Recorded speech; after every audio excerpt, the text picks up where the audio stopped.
Sid Vicious rose from London's punk underground to become the face of anarchy, but fame only sped his collapse. I was dealing with a 21-year-old kid, transplanted from the UK to the United States in a big problem. Addicted to heroin, trapped in a toxic romance, and haunted by violence, the Sex Pistols bassist died at just 21. How did it all unravel so fast? I've got every detail. Let's break it down. The final hours, how punk's bad boy met his tragic end.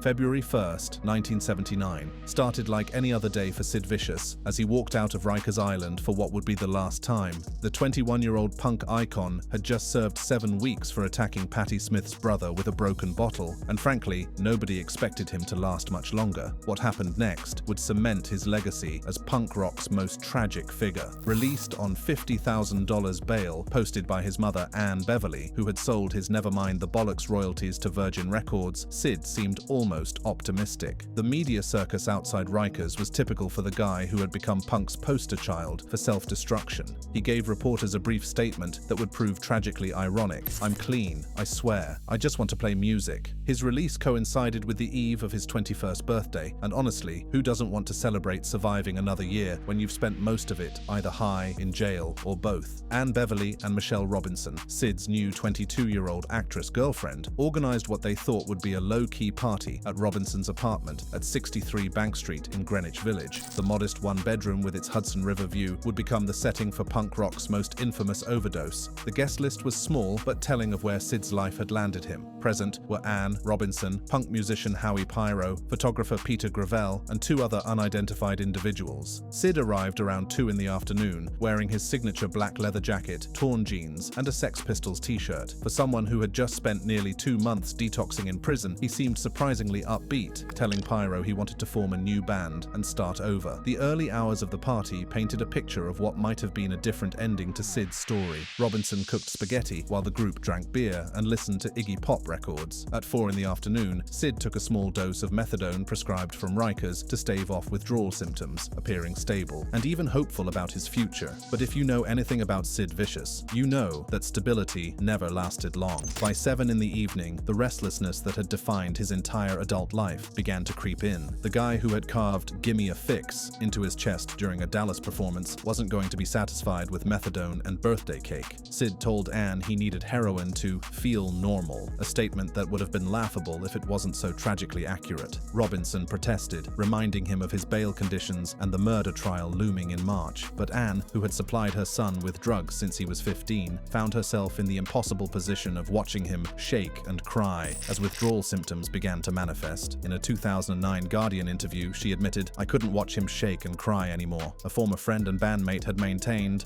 "It was quite clear that he was now at a different level." It was clear that Sid was not stable. Also, his mother seemed to be having problems. She was bruised. They'd obviously been in a fight together. She just couldn't look after him, but maybe nobody could at that point. Around 8 in the evening, Anne called a dealer named Peter, a known figure in the Lower East Side punk scene. When Peter arrived 30 minutes later with a small packet of heroin, nobody in that apartment realized they were handling a batch that was reportedly 80% pure. Years later, Peter confessed, "It's a difficult thing to have to come to terms with, because, I was part and parcel of supplying him with something which probably was responsible for killing him off." The scene in Robinson's cramped bathroom around 9 o'clock that evening reads like something out of a particularly dark punk rock novel. Sid prepared the heroin with a syringe, heating it over a candle. As photographer Peter Gravel watched, Anne was present but didn't intervene, later claiming she thought she was being kind by not forcing him through withdrawal. When Sid injected the first dose into a vein in his left arm, already scarred with abscesses from years of abuse, the effect was immediate and terrifying. Within minutes, his words became slurred, his eyes rolled back, and he slumped against the wall. Howie Pyro described him as glassy-eyed, like he was already gone. Robinson and Anne carried him to the bedroom, assuming he would sleep it off as he had survived at least 3 documented overdoses in 1978. Anne checked his pulse hourly. It was slow but steady, which gave them false hope that this was just another close call. But Sid Vicious wasn't done pushing the boundaries between life and death. At 2 in the morning on February 2nd, he woke up vomiting and clutching his chest, begging for another hit, with the desperation of someone who had crossed the line from addiction to complete dependency. "It hurts too much without it.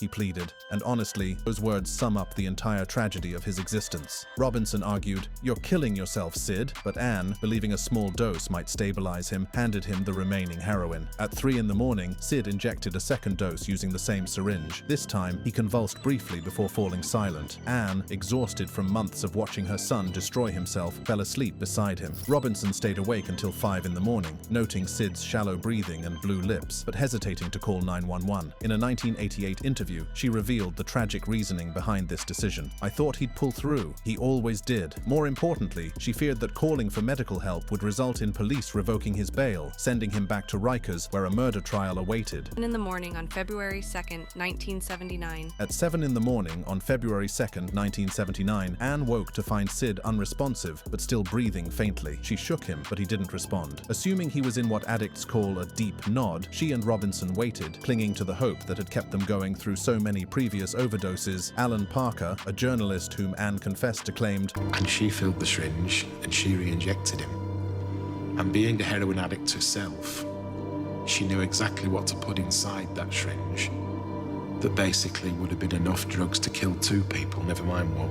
By 11 in the morning, when Robinson checked again, she found Sid on the bathroom floor, fully clothed in his jeans and t-shirt, with foam around his mouth and nose indicating pulmonary edema where fluid floods the lungs. Her scream for Anne was the sound of punk rock's innocence dying forever. Anne called 911 at 11:30 in the morning. Paramedics arrived 15 minutes later, but Sid was pronounced dead on arrival. The New York City medical examiner, Dr. Michael Baden, conducted the autopsy and determined the cause of death as acute heroin intoxication. Sid's blood morphine level was 0.7 milligrams L, a lethal dose for someone whose tolerance had been lowered by 2 months of forced detox at Rikers. The 80% pure heroin had overwhelmed his system, causing respiratory failure that his weakened body couldn't fight. No other drugs were detected in the initial autopsy, though Anne later claimed in a 1996 Spin interview that she had added methaqualone to the heroin to put him out of his misery. The coroner found no evidence of methaqualone, and Anne faced no charges due to lack of proof. But the story doesn't end with the overdose. Anne claimed she found a suicide note in Sid's jacket reading, "We had a death pact, and I have to keep my half of the bargain. Please bury me next to my Nancy." She showed it to Gravel and Pyro, but it was never logged by police, raising serious doubts about its authenticity. Johnny Rotten called the note Anne's fantasy in his 1994 memoir, suggesting she fabricated it to romanticize her son's death. The absence of the note from official records and Anne's history of selling photos and stories to tabloids certainly supports this theory. Whether Sid intended to die that night remains one of punk rock's greatest mysteries, but the evidence suggests a tragic accident rather than a calculated suicide. The immediate aftermath revealed just how far Sid had fallen from punk royalty to tragic cautionary tale. His death was reported by the New York Times and NME on February 3rd, shocking a punk world that had watched his decline with a mixture of fascination and horror. His funeral on February 7th drew a surprisingly small crowd to Garden State Crematorium in North Bergen, New Jersey. Present were Johnny Rotten, John Lydon, Deborah Spungen, and about a dozen fans who had followed his story to its bitter end. Anne scattered Sid's ashes at Nancy's grave in King David Cemetery in Bensalem, Pennsylvania, against the Spungen family's wishes in what Deborah called disrespectful. Anne continued profiting from her son's image until her own suicide by overdose in 1996, completing a family tragedy that began with abandonment and ended with addiction. The factors that contributed to Sid's death paint a picture of systemic failure on multiple levels. The high-purity heroin was obviously the immediate cause, but his lowered tolerance from detox, Anne's enabling behavior, his emotional despair over Nancy's death, inadequate rehab programs, and his physically weakened state all played crucial roles. As Robinson later said, "We were kids playing nurse to a junkie," and that brutal honesty captures the impossibility of their situation. Yet this tragic end was just the final chapter in a story that had been building toward disaster since Sid first picked up a needle. His relationship with Nancy Spungen had been the catalyst for his most destructive period, and understanding that toxic dynamic becomes essential to grasping how a shy kid from London became punk rock's most notorious casualty.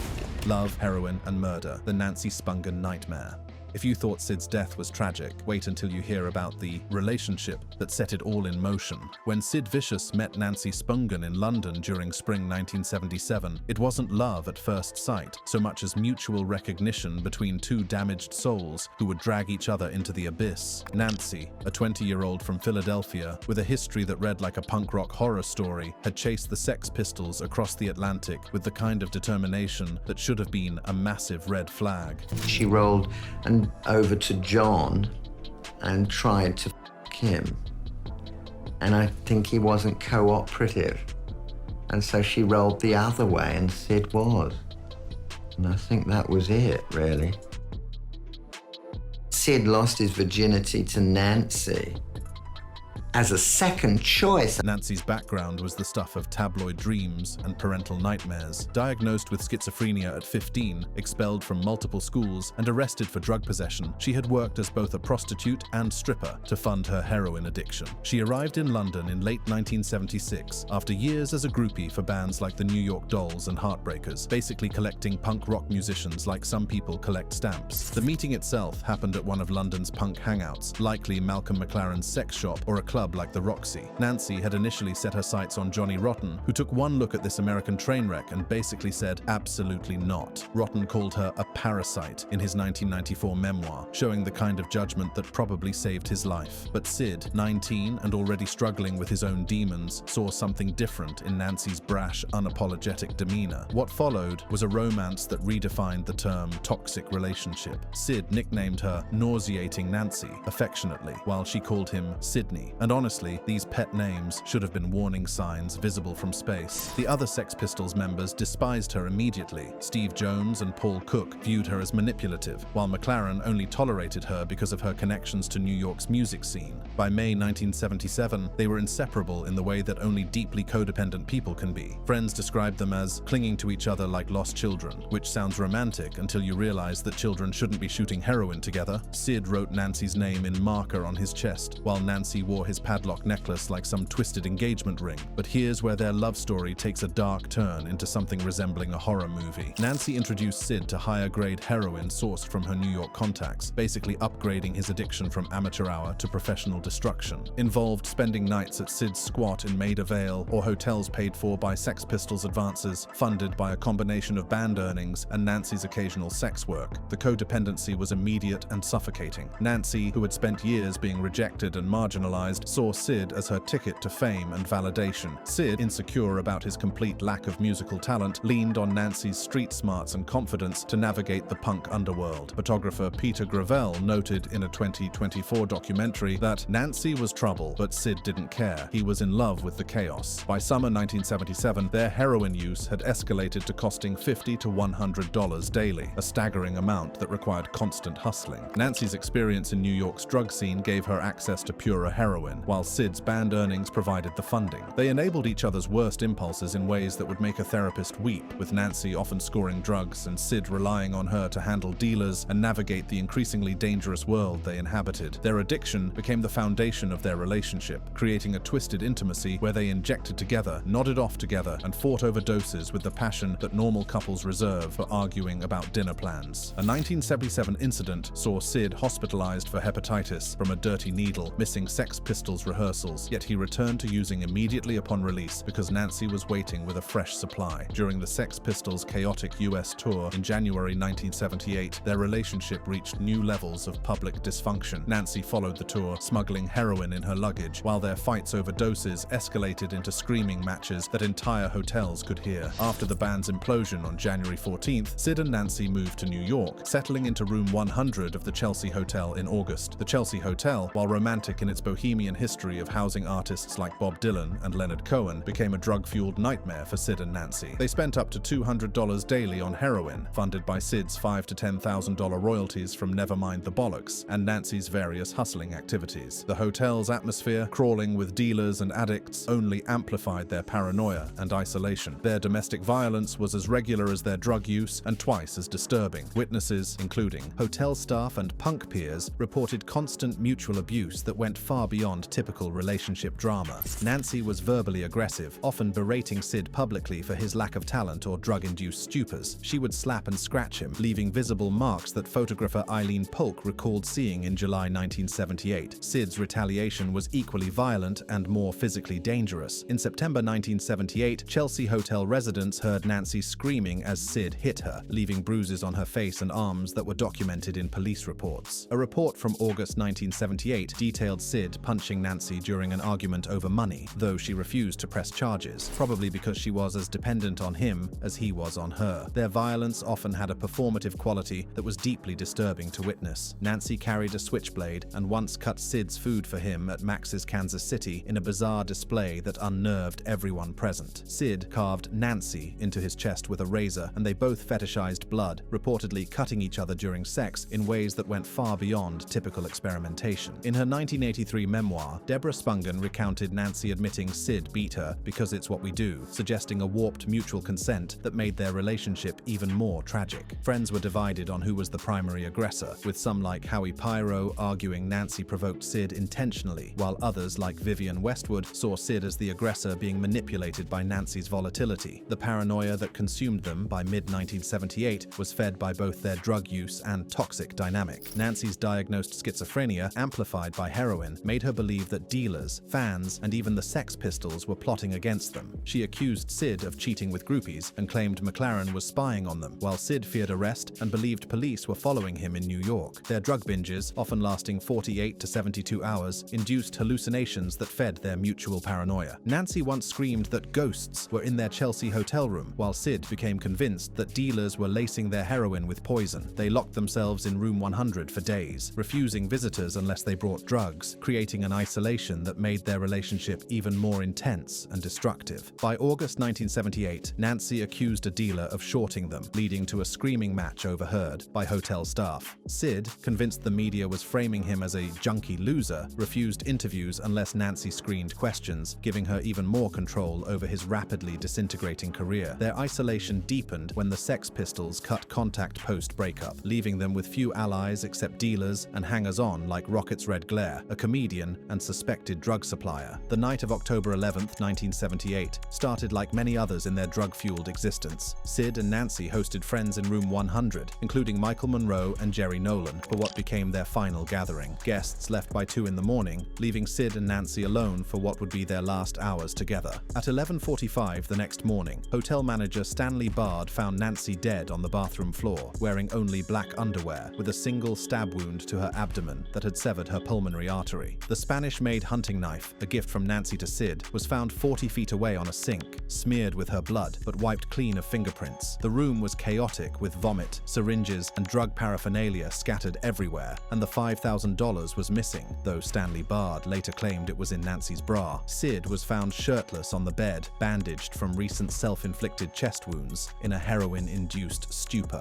The murder case became punk rock's greatest unsolved mystery, with theories ranging from Sid's guilt to third-party involvement. The prosecution argued that Sid stabbed Nancy during a drug-fueled argument, possibly over the missing $5,000 or heroin. Their history of domestic violence and knife fetish supported this theory, as did Sid's opportunity as the only person in the room. But the evidence supporting Sid's innocence was equally compelling. His drug-induced amnesia, the lack of defensive wounds on Nancy, and the missing money pointed to possible third-party involvement. The knife's wiped handle suggested someone else had handled it, and Sid was probably too high to clean evidence meticulously. Alternative theories included robbery by someone like Rocket's Red Glare, Nancy's suicide due to her mental illness, or an accidental stabbing during their typical knife play gone wrong. The Death Pact theory, based on a disputed note found after Sid's death, claimed they had planned to die together, but Johnny Rotten dismissed it as fabricated. But understanding Sid and Nancy's toxic romance is just one piece of a much larger puzzle involving legal battles, controversies, and scandals that made Sid Vicious one of punk rock's most notorious figures long before Nancy's murder made headlines around the world. From glass-throwing punk to legal disaster, Sid's life of chaos.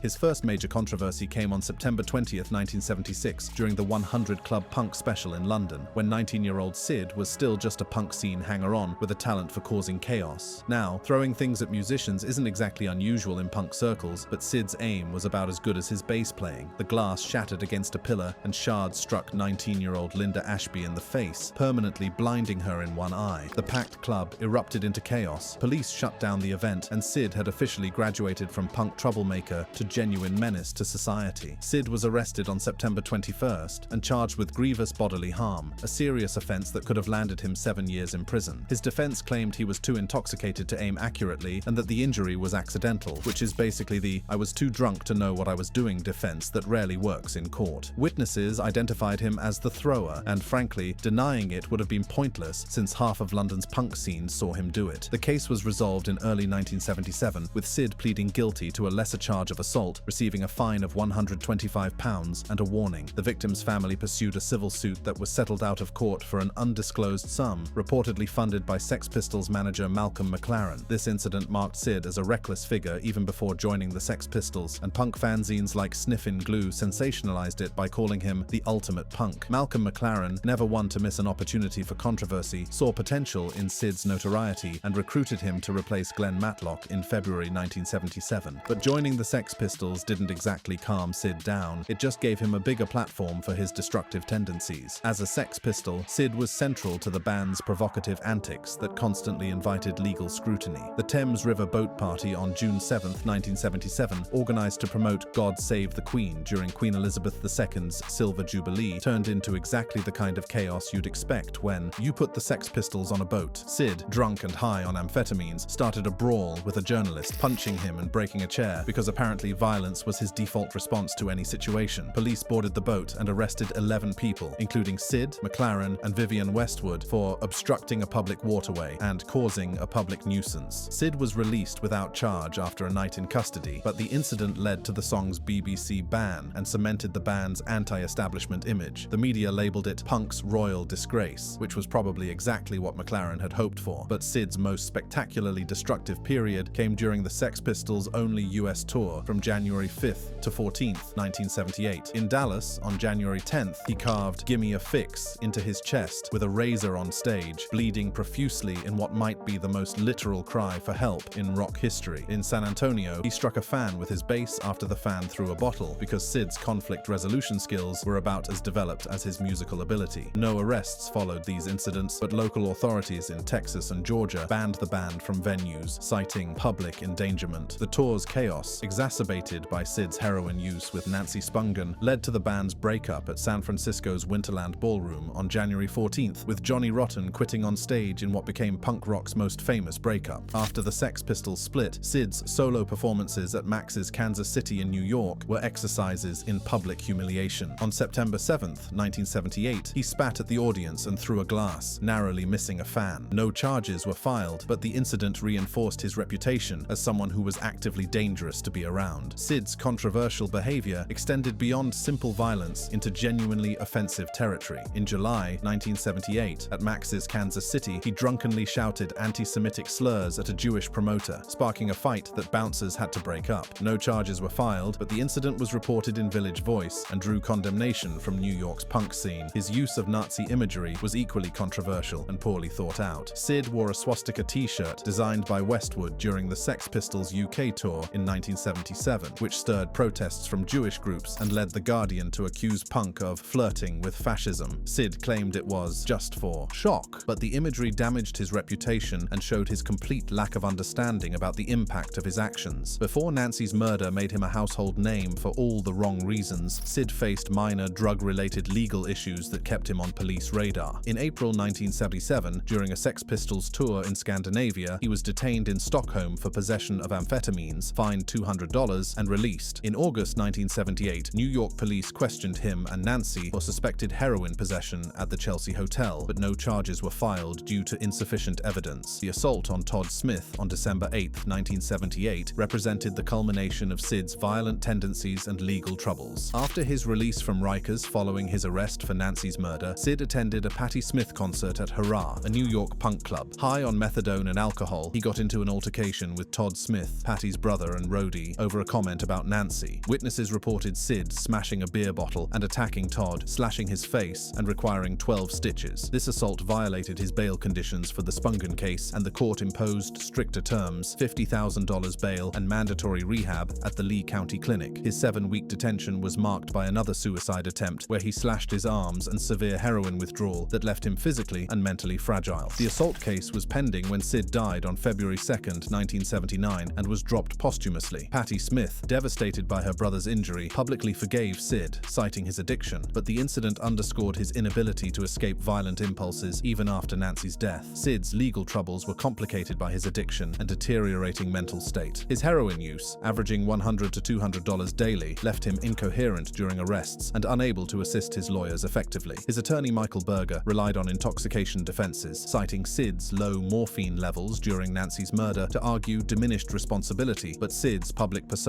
as a punk provocateur biased judges and juries against him. Each legal battle became a media spectacle that fed the myth while destroying the man behind it. Tabloids portrayed Sid as a punk monster, while fanzines romanticized him as a rebel fighting the system. His 2 stints at Rikers drew protests from fans chanting "Free Sid" outside courtrooms, turning his legal troubles into punk rock theater. But Sid's controversies weren't limited to violence and legal battles. His personal life was equally chaotic, starting with a childhood that would have challenged even the most resilient person. Born John Simon Ritchie on May 10, 1957, in Lewisham, London, to John Ritchie, a former Grenadier Guard who abandoned the family shortly after Sid's birth, and Anne MacDonald, whose heroin addiction and marijuana dealing shaped Sid's early environment. Anne took 1-year-old Sid to Ibiza, Spain, in 1958, where they lived a bohemian lifestyle until 1965, surviving on odd jobs and drug sales in what sounds like the worst possible environment for raising a child. They returned to England, bouncing between Tunbridge Wells, Kent, and Stoke Newington, London, creating the kind of instability that psychologists say can damage children permanently. Sid's childhood was marked by poverty, neglect, and exposure to drugs from an impossibly young age. Anne's addiction meant she was often absent or erratic, leaving Sid to fend for himself. In 1973, at Westminster Kingsway College of Further Education, Sid met John Lydon, forming a friendship that introduced him to London's emerging punk scene. They formed the Four Johns, with friends John Gray and John Wardle, squatting in abandoned flats and busking Alice Cooper covers, which sounds romantic until you realize they were basically homeless drug users with musical pretensions. When Sid joined the Sex Pistols in February 1977, he had never played bass and learned on the job, with Steve Jones overdubbing most bass parts on Nevermind the Bollocks. His role was more performative than musical, embodying punk's nihilistic spirit through his snarling stage presence, spiked hair, leather jacket, and padlock necklace that became punk's visual blueprint. His debut gig was April 3, 1977, at London's Screen on the Green, where audiences were captivated by his raw energy despite his complete lack of musical skill. The Sex Pistols were already infamous for God Save the Queen and their anti-establishment stance, but Sid's presence amplified their chaotic image. After the Sex Pistols' breakup, Sid's solo career was managed by Nancy and consisted mainly of sloppy performances at Max's Kansas City, covering Eddie Cochran and Frank Sinatra for McLaren's mockumentary. His performances were often met with hecklers, but his charisma still drew crowds fascinated by watching a punk legend self-destruct in real time. On August 15, 1978, he formed the Vicious White Kids with Glenn Matlock, Steve New, and Rat Scabies, playing one gig at London's Electric Ballroom with Nancy on unplugged backing vocals. The performance was poorly received and marked Sid's last major appearance before Nancy's murder changed everything. Thanks for watching. For more of such content, click on the card showing on the screen.